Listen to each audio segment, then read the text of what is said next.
अस्सलाम वालेकुम। उम्मीद है आप सब खैरियत से होंगे। अच्छा जी, आज का हमारा टॉपिक है रिस्पायरेशन। रिस्पायरेशन में क्या होता है, सबसे पहले हम इसकी पढ़ेंगे definition. Respiration is defined as the oxidation reduction process which occur inside a living cell during the organic food break down into carbon dioxide and water and energy release. अच्छा, रिस्पायरेशन का प्रोसेस क्या होता है, ये हमारे पास oxidation reduction का process होता है। ये कब होता है, ये किसी भी लिविंग सेल के अंदर होता है।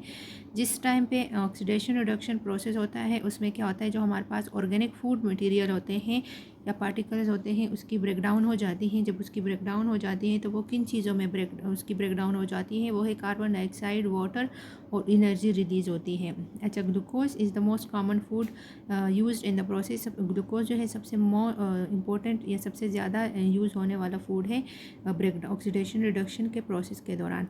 The purpose of respiration is to release energy for living processes. अच्छा, पर्पस क्या है रिस्पायरेशन का, कि हमें लिविंग ऑर्गेनिज्म के लिए या किसी भी लिविंग ऑर्गेनिज्म के अंदर जितने भी रिएक्शंस होते हैं, उसके अंदर जितने भी प्रोसेसेस होते हैं, उनको जो एनर्जी चाहिए होती है ना, उस प्रोसेस को रिलीज़, उस एनर्जी को रिलीज़ करने के लिए, ताकि वो प्रोसेस जो है वो स्मूथ चले, उसके लिए हमें रिस्पायरेशन की ज़रूरत पड़ती है। अच्छा, respiration is common to all living organism because all of them need energy for their life activities. जितने भी लिविंग ऑर्गेनिज्म हैं, जितनी भी ज़्यादा चीज़ें हैं, सबको अपनी नॉर्मल लाइफ को मेंटेन करने के लिए और नॉर्मल लाइफ की एक्टिविटी को स्मूथली रन करने के लिए जो है एनर्जी की ज़रूरत होती है, और वो एनर्जी हमें मिलती है from the process of respiration. Respiration types of respiration के हमारे पास दो तरह के टाइप्स होते हैं, एक है एनएरोबिक रिस्पायरेशन और दूसरा है एरोबिक रिस्पायरेशन। सबसे पहले हम पढ़ेंगे aerobic respiration. Anaerobic respiration, anaerobic respiration को दूसरा नाम है परमेंटेशन। इसको हम कॉमनली जो कहते हैं ना, वो परमेंटेशन ही कहते हैं। Occur in absence of oxygen. Anaerobic respiration में हमें ये जितना भी प्रोसेस होता है या रिस्पायरेशन होता है, ये ऑक्सीजन के एब्सेंस में भी हो सकता है, और मोस्टली जो है वो एब्सेंस ऑक्सीजन के एब्सेंस में ही होता है। It involves incomplete breakdown of organic food molecule and only small amount of energy release. इसमें क्या होता है, ऑक्सीजन एब्सेंट होता है, तो जो ऑर्गेनिक फूड मॉलिक्यूल होते हैं उसकी जो ब्रेकडाउन होती है ना, वो कंप्लीट नहीं होती, वो इनकम्प्लीट होती है, जिसके रिजल्ट में जो एनर्जी की रिलीज़ है ना, जो एनर्जी है वो हमें कम मकदार में मिलती है। It occur in the cytoplasm of the cell. अच्छा, इसका जो प्रोसेस है एनारोबिक रिस्पायरेशन का, होता कहाँ पे है, सेल में, साइटोप्लाज्म में। लिविंग ऑर्गेनिजम्स के सेल में जो है साइटोप्लाज्म में ये होता है।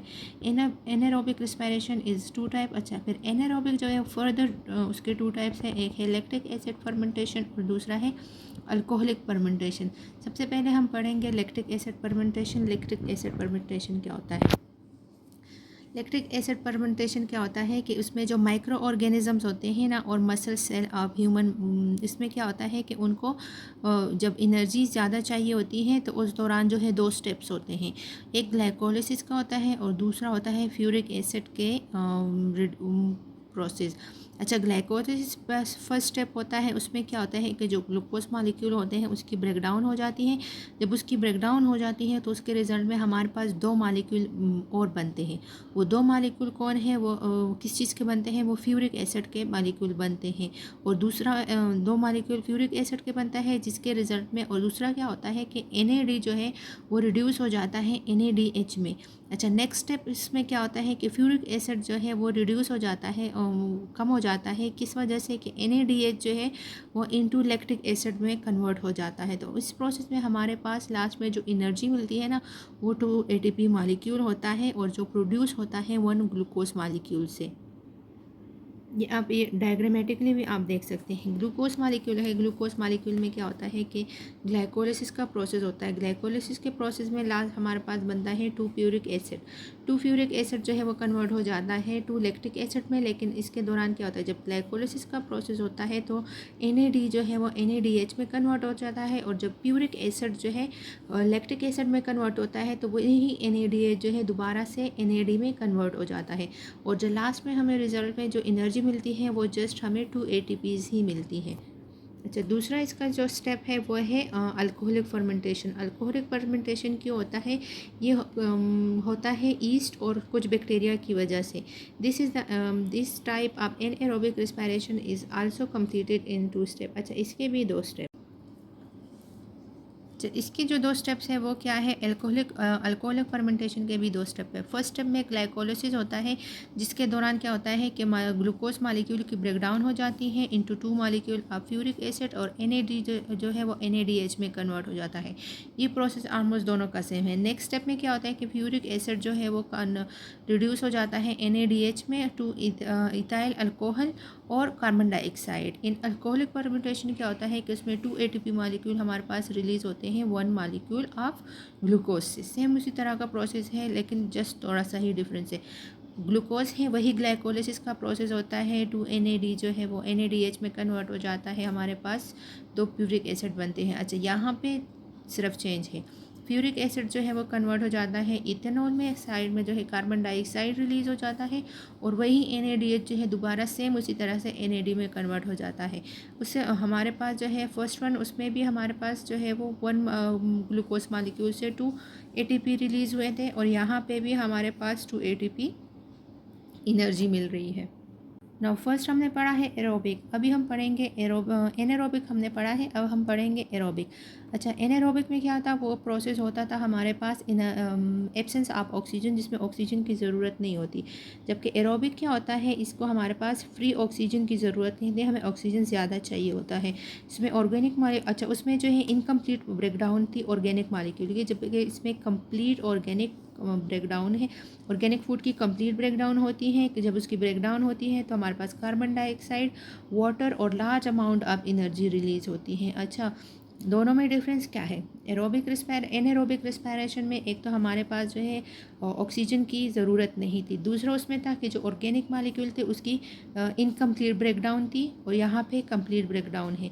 तीसरा वहाँ पे क्या है कि लास्ट में हमारे पास जो है वो स्पेसिफिक अमाउंट ऑफ या फिर less amount of energy release होती है, जबकि यहाँ पे हमारे पास large amount of energy release होता है।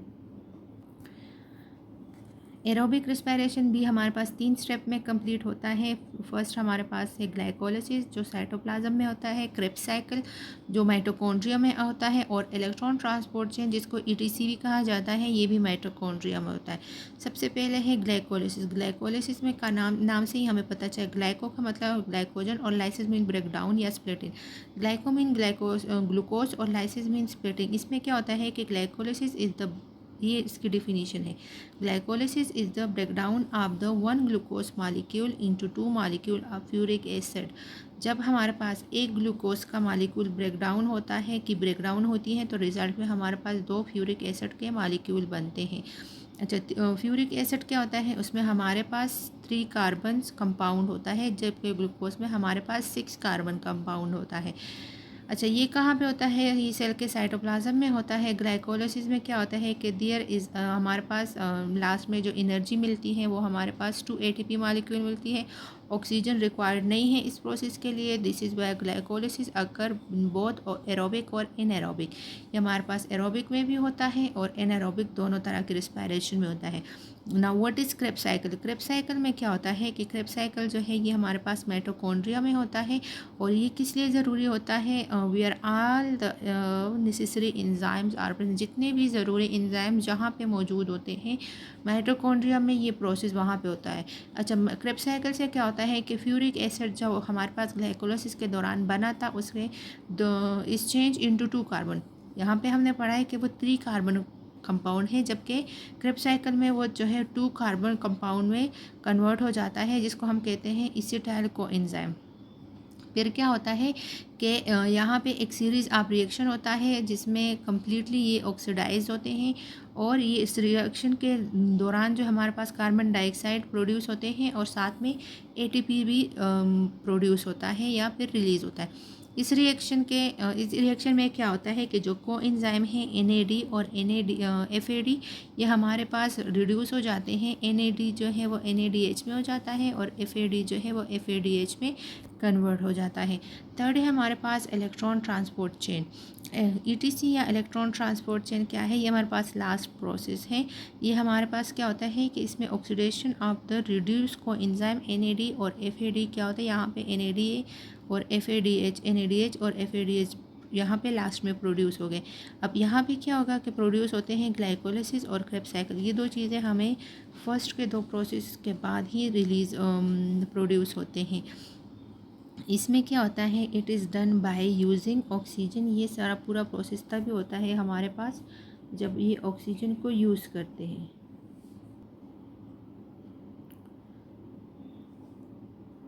अच्छा, इसके बाद क्या होता है कि 2 इलेक्ट्रॉन जब रिलीज़ हो जाते हैं फ्रॉम NAD और FADH, तो ये इलेक्ट्रॉन गुज़रते हैं एक सीरीज़ आप गुज़रते हैं अलॉन्ग, जब पास होते हैं तो इनके साथ जो है बहुत सारे इलेक्ट्रॉन की एक सीरीज़ भी होती है। ये जो अपने साथ लेके जाते हैं ना, उसको हम कहते हैं साइटोक्रोम्स। इस दौरान क्या होता है कि इस ट्रांसपोर्ट के दौरान जब एक साइटोक्रोम दूसरे तक जाता है तो अपनी एनर्जी जो इलेक्ट्रॉन क्या करते हैं, अपनी एनर्जी को लूज़ कर देते हैं। ज़ाहिर सी बात है, वो एक पूरी सीरीज़ आप इलेक्ट्रॉन को अपने साथ लेके जाएंगे तो उसकी एनर्जी यूज़ होगी। तो इस तरह से जब यहाँ से ट्रांसपोर्ट के दौरान उसकी एनर्जी जो है वो कम हो जाती है। This energy is use to form ATP from ADP and phosphate group. Last में हमारे पास oxygen molecule accept electron to form water.